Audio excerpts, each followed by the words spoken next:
You're tuning into Black and White Sports on YouTube. The no-holds-barred truth on sports.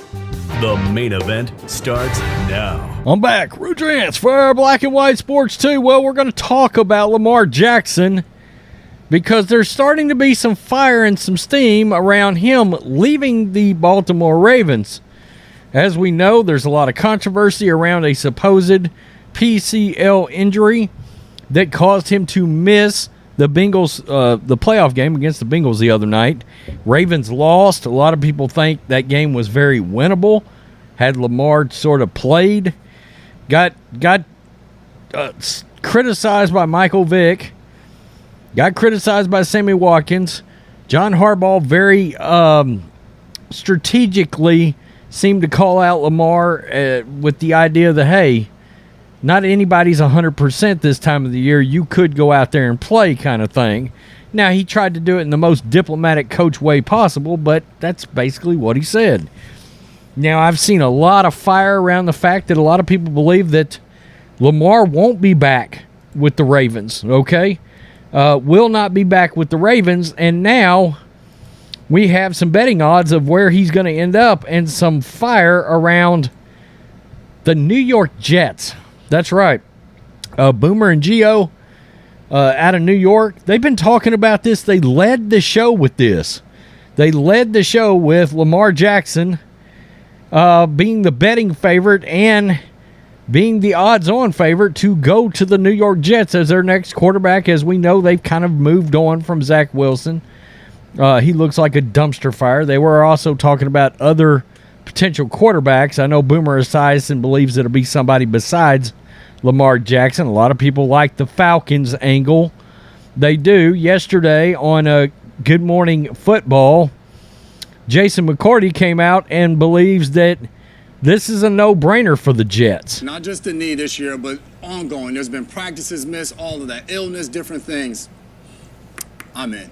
New York Jets, if you can go get Lamar Jackson with the way their defense played this year, they rank at the top of every stat you can look at defensively. Points allowed, yards allowed, top 5 in all of those things. As soon as you flip over to the other side, you start looking at the offense, they're at the bottom of the NFL in every category. They just moved on, parted ways with their offensive coordinator, so that opens up the door to get somebody that can run an offense that best. Okay, so Jason McCourty's basically saying, hey, maybe this can happen. However, there's some cap situation problems for the Jets, potentially. The Ravens can always place a franchise tag on Jackson, but then there's also the possibility of a sign and trade. The tag for quarterbacks is projected to be $32.5 million per over the cap. The Jets can restructure contracts and save the money to create cap space for Jackson or any other veteran quarterback, and I'm going to tell you who I think's actually, well, I'm going to tell you who I thought was going there anyway, but now I don't know. They could end up pursuing. They have a huge amount of cap space at the moment in 2024 to help create space in 2023. They're actually negative on cap space as of this moment, but they can restructure. I mean, they're negative $2.4 million at this second.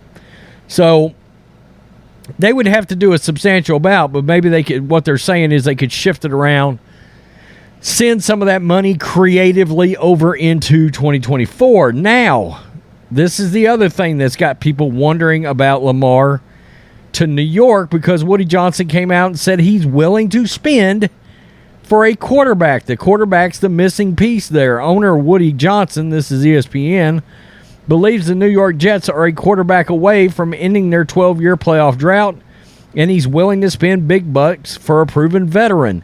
Quote, absolutely, he told a small group of reporters Thursday in his office at the Jets facility. We got a cap, so there's an amount you can spend, but yeah, that's kind of the missing piece. Zach Wilson was supposed to be the key piece when he was drafted second overall in 2021, but he was benched twice in 2022 and appears headed for a backup role in 2023. Despite his struggles and those of the offense, the team is loaded and ready to go, Johnson said. Our defense was an unbelievable story. From last place to close to the top-end defense in every measurable. If you can do the same on offense, it looks pretty good, right? Question mark. Several intriguing names will be available in the offseason from free agents: Tom Brady, Jimmy Garoppolo, Lamar Jackson, to possible trade targets Derek Carr. And I actually believe that the Raiders are going to end up releasing Derek Carr. And just up front, I think Derek Carr to the Jets is a terrible idea, okay? I just don't think he has the demeanor and the attitude to deal with that New York media, okay?